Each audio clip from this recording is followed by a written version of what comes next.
Hey guys, welcome to another episode of BBQ Talk. On today's episode, we are going to be talking about what type of foil you should be using when you wrap your ribs. So this topic isn't anything that someone has really asked me about, but it's something that I was trying to think about what I kind of changed from doing the stuff when I was doing pop-ups in my backyard to what I really learned when I was working in restaurants. A lot of this stuff had to do with, obviously when you go from a backyard smoker to 1,000-gallon or 500 tank, you learn a lot more just from that type of equipment, even from fire management, all that kind of stuff. But even like the small details of things of what type of foil is available to you in your general grocery store compared to what you might get in a restaurant. And, all that kind of stuff does play into part of I guess what our end product can look like, what it can feel like, the taste, the texture, all that kind of stuff. And so that's what I want to focus on today. So assuming that you don't work in the restaurant industry, that you don't have like a membership to Restaurant Depot where you can buy that kind of stuff. In most cases, you guys are all probably getting something like a Reynolds Wrap, and I think this one is 12 inches. I was using this forever when I was first learning how to barbecue, and really, I had really no complaints. It was not like I was, having trouble finishing ribs and all that kind of stuff, but it wasn't really until I was getting into really trying to replicate like Central Texas style barbecue, and now we're going into like full spare ribs.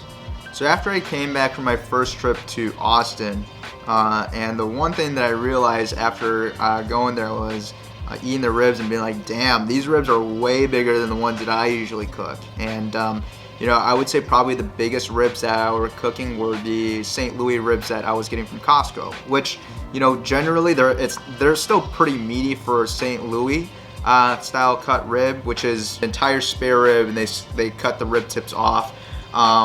But with that, it was still not something like, it wasn't something that was as super tall as an entire spare.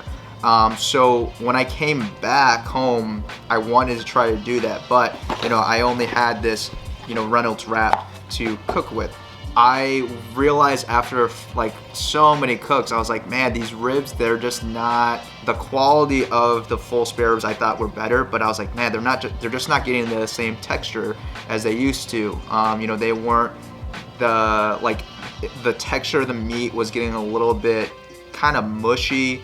The color wasn't as vibrant as it was. It was kind of getting a little bit gray and stuff like that. And I was like, I was just very confused because, I basically did the same cook because the ribs were a little bit bigger. I took them a little bit further before I put in the foil, but they just still weren't coming out right. And so, that's the one thing I realized once I started cooking a lot more spare ribs was that, the cook wasn't necessarily wrong. I was just using the wrong type of foil. So the type of foil that we generally use is something that's like this, right? And it's 18 inches, so it's a foot and a half. And so the one thing that I realized when I was cooking them is that, and I was like, I was working those overnight shifts at Terry Black's, and I was just thinking, I was like, I was never able to get my, when I was foiling my ribs at home, I was never able to get a complete seal on top of my ribs.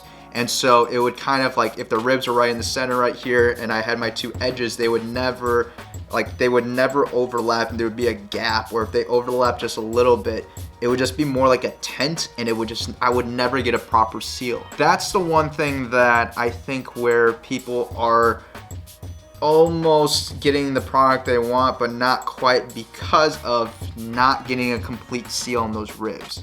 So the question is, what's happening when you don't get a seal in there, and why is it so important? Well, usually, if you're getting that, you're using the wider piece of foil, you're allowed to trap in everything, and if you're able to kind of get a really nice even seal on top, you don't allow a lot of space for that steam to rise and to settle, and it especially if you're cooking with your meat side down, sometimes you might notice that your ribs, like that membrane, if you don't take it off, it starts to like peel and crack and all that kind of stuff, and that has to do with a lot of moisture that collects on top, and then you start to get a little bit of a discoloration just from the excess steam that's created in that like pocket you have on top. So when you have a wider sheet of foil, you can actually overlap those things and you know, run your hand across and have it super flat to reduce the amount of space where that steam collects. And so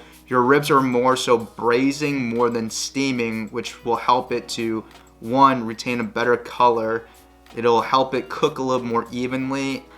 So the other thing, just kind of word of warning, if you are gonna do that, just because you are sealing a little more heat, you might need to check your ribs a little bit sooner, because you might end up overcooking it if you're still using the same exact cooking schedule as before. So again, which foil is best? Really, again, it depends on what you're doing. If you're gonna do a full spare that's really large, you know, go with the bigger roll of foil.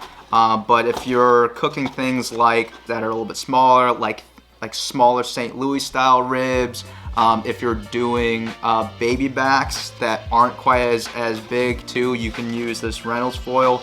But generally, with those smaller ribs, because they don't take as long and they tend to get a little bit overcooked because it's a smaller rib. Like for like baby backs and stuff like that, I won't wrap them at all. I might just wrap them at the end of the cook, just to make sure they hold a little more heat as I rest them. I hope that a little bit of information helps.